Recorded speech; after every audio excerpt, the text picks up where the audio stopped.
Hello, today we're going to look at section 10.7. We are going to look at secants and tangents again, but the focus of today's lesson is on the lengths of the line segments created by secants and tangents.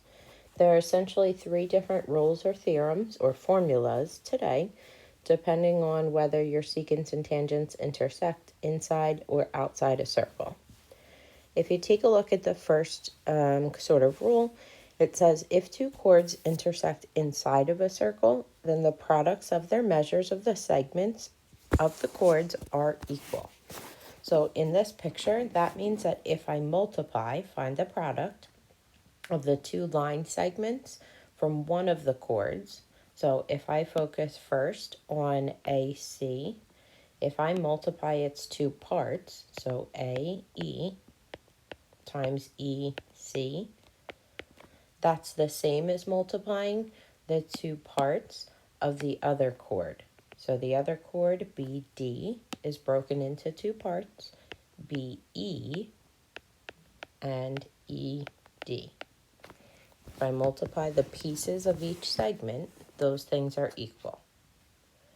So let's say if AE is 3 units long, EC is 4, DE is 6, we can find the length of EB.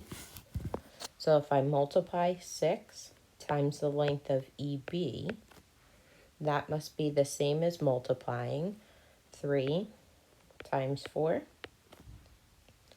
So 6x equals 12, which means that x is 2. So the missing line segment, EB, is 2 units long. The second case for today is if two secants are drawn to intersect outside of the circle. When your two secants intersect outside of the circle, we're going to multiply the length of the entire secant and its outside piece and set that equal to the entire other secant multiplied by its outside piece. So by the outside piece, I mean the segment that's contained outside of the circle.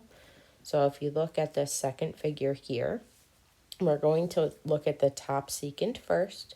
So the entire secant is AC, this length here. That gets multiplied by its outside piece, AB. So the outside AB times the whole secant, AC. And that's equal to doing the exact same thing with the other secant. So here we have AE as the outside portion and AD for the entire secant.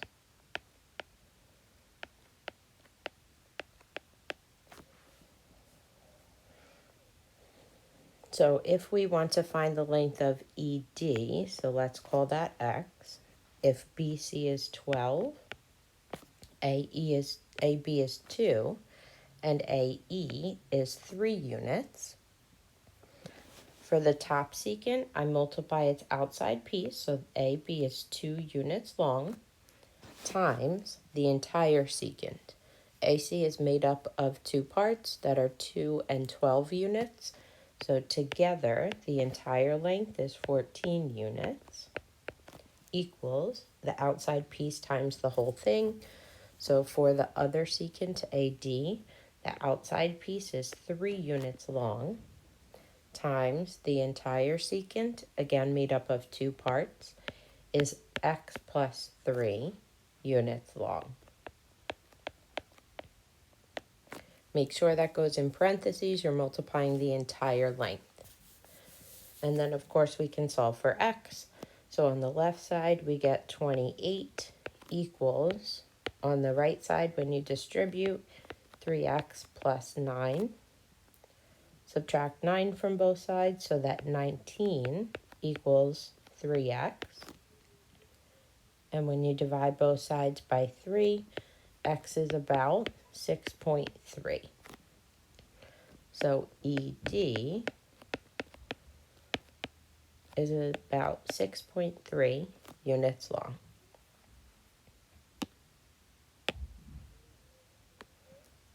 The last case for today is when a secant and a tangent intersect outside of the circle. The secant is still going to work the same way. So here our secant is WY. So we're still going to take the piece outside of the circle, in this case WZ, and multiply it by the entire secant, which is WY, equals, for the tangent, you can think of this two ways. Either you can still think of it as the part of the tangent outside of the circle times the entire tangent, or because the whole thing is outside of the circle, we can just think of this as the length of the tangent squared. Outside piece times the whole thing for a tangent is the same thing as just the tangent squared. In the example, it says find x if the length of WX is 31 units, ZY is x units long, and WZ is 20 units long.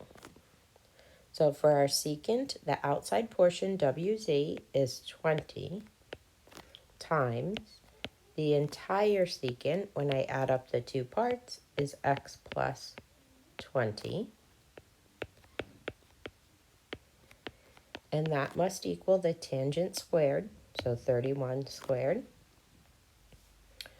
Distribute on the left side, so 20x plus 400 equals 31 squared is 961. And then solve for x. So 20x would equal 561. And when you divide both sides by 20, x is 28.05. Okay, these are the three basic rules for today. When your secants intersect inside of the circle, if two secants intersect outside of the circle, and then if a secant and a tangent intersect outside of a circle. If we take a look at a few more difficult examples on the back side of the notes, if you take a look at question number 1, it says find x, assume that all segments that appear to be tangent are actually tangent. In question number 1, we have two secants that intersect inside of the circle. So this goes with the first rule that we talked about. In question number 1, if I take a look at this secant first, I'm going to multiply the length of its two parts together. So here that's x plus 1 times 4x minus 2. And that equals the two parts of the other secant multiplied together.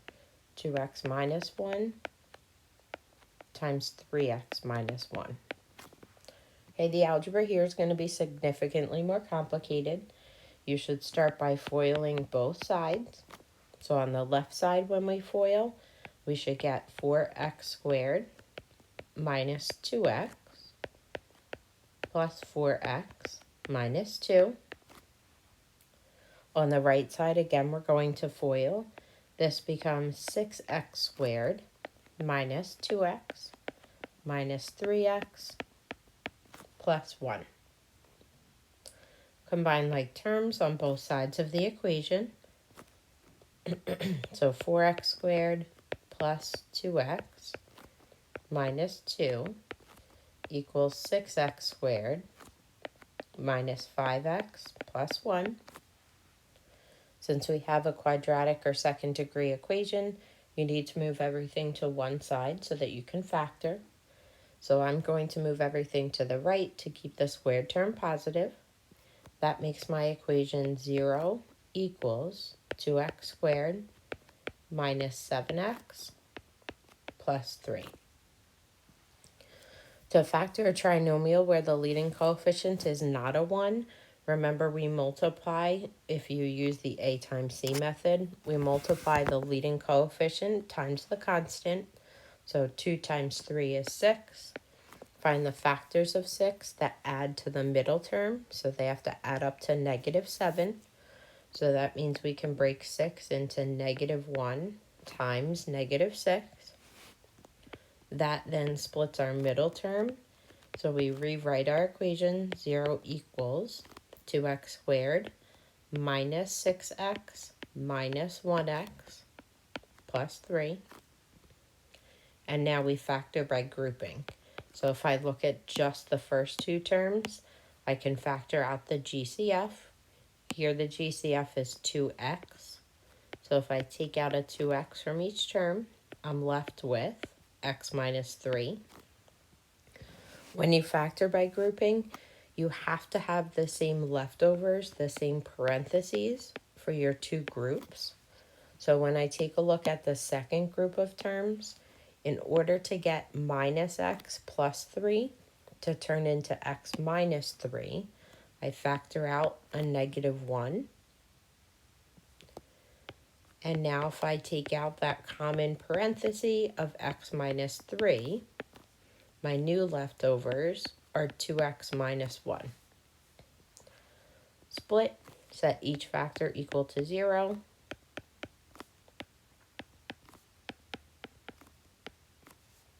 And solve. So here we come up with two solutions, x equals 3 and x equals 1/2. As always, when you end up with a quadratic and two solutions, you have to go back and check your answers. If I take x equals 1/2 and I plug it back in, if I plug in for the length of this line segment, 4x minus 2, 4 times 1/2 is 2, minus 2 is 0. So this solution will not work. If I plug in x equals 3, each one of my line segments have positive length, so that's the answer that we can keep.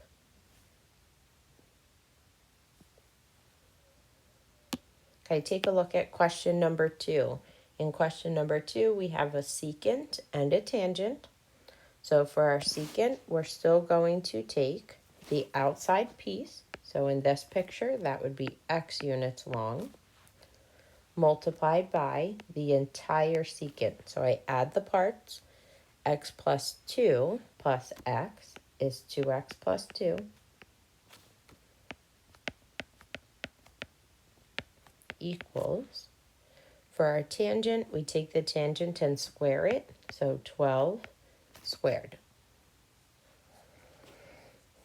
Distribute on the left side of the equation, so 2x squared plus 2x equals 12 squared is 144.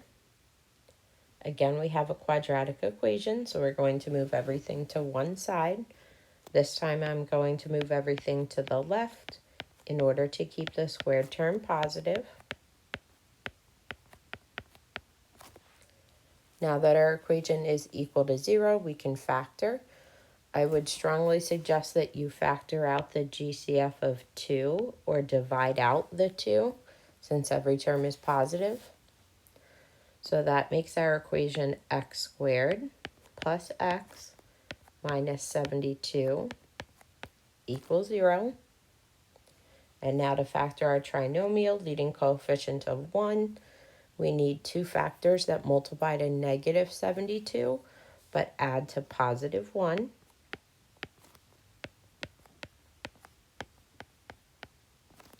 So this should split into x plus 9 and x minus 8.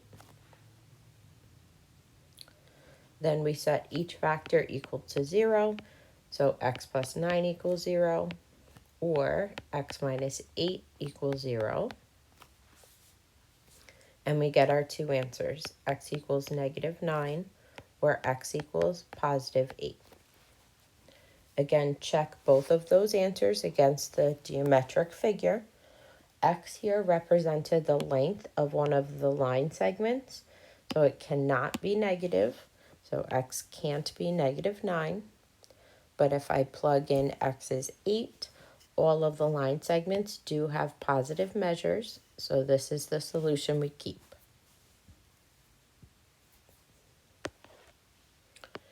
In question number 3, again, we have a secant and a tangent.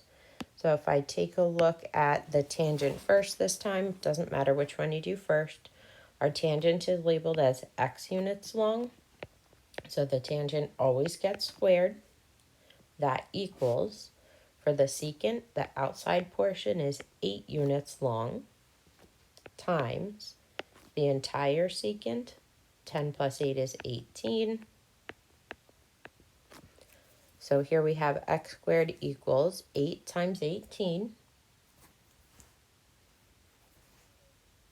8 times 18 is 144.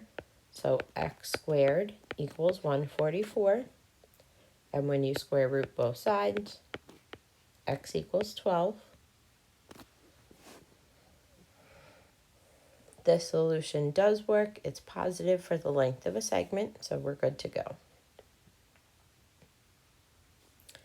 And one final example. In question number 4, we have two secants that intersect outside of the circle. So I'm going to begin with the one up at the top.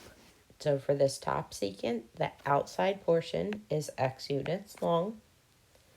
The entire secant is x plus 5 units long. So outside times the whole thing equals, for the other secant, outside again, 6 times the whole thing. 6 and 15 makes the entire secant 21 units long. When we clean up our equation, we get x squared plus 5x equals 126. Move everything to one side so that your equation is equal to 0. So x squared plus 5x minus 126 equals 0. Factor. This should factor into x plus 14 times x minus 9. Set each factor equal to 0, so x plus 14 equals 0, or x minus 9 equals 0, and solve. The first equation says x equals negative 14. The second equation, x equals 9. Again, x represented the length of a line segment, so it cannot be negative, so we get rid of our first answer. But x equals 9 does fit in the context of this geometric problem, so that will be our solution. Please make sure that you complete the homework for this section, show all of your work. Let me know if you have any questions.